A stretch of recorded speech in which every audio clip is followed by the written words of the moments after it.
Piermont Grand. Guys,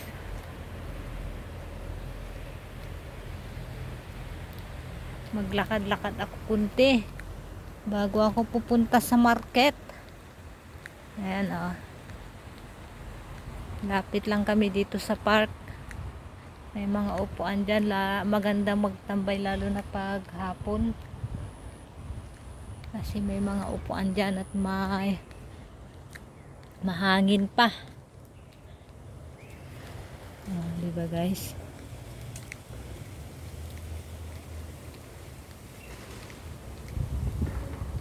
May handaan doon sa kabila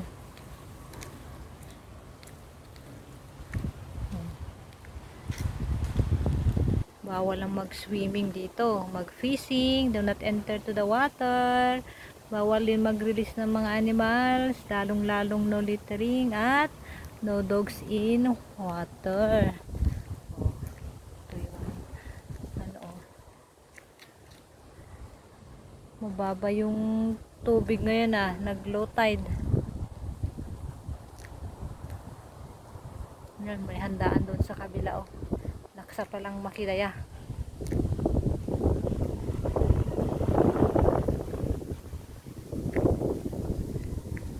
Paghapon maraming mga dito, nagja-jogging, nagsa-cycling. Ayan meron ng isa doon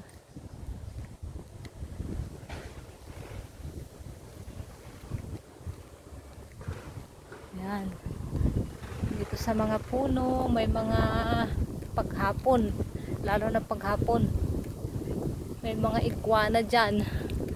Kaya pag dumadaan ako dito, lalo na dito sa mga gilid-gilid na may mga nagpapahingang mga iguana. Kaya lagi akong nakatingin sa puno kapag dumadaan ako. Ayan, doon na sa kabila, malapit na sa market. Diba? Guys, buti na lang umigi-igi na tong camera ng cellphone ko, hindi pa masyado. May ilaw pa ilaw pa talaga to, may ilaw pa talaga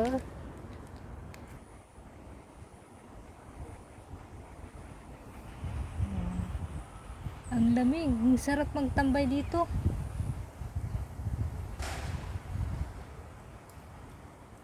Mas gusto kong magtambay dito kaysa sa mga mall. May mga upuan naman dito. Ito, may mga upuan. Guys.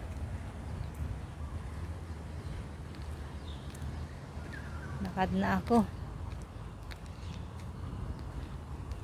Lapit na ako sa market. Doon naman yung kalakihan ng park na to or yung lake. Doon yung pinakamalaki. Tignan nyo naman tong mga pati ilalim ng bridge nila ang linis pero may mga nakatagong camera dyan guys, kaya delikado. Safe dito, hindi kagaya sa atin. Ang lamig, sarap na pakiramdam. Guys,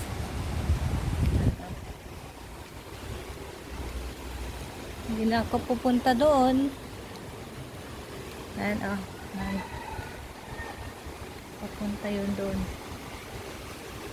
Ayan, ang linis.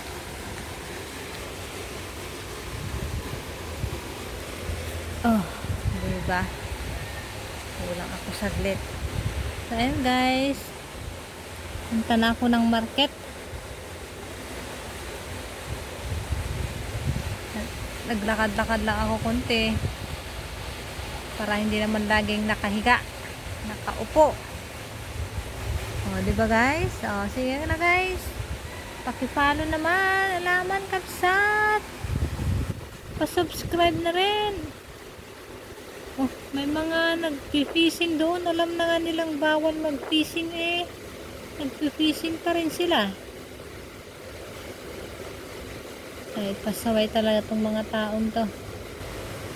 Sige na guys. Bye-bye.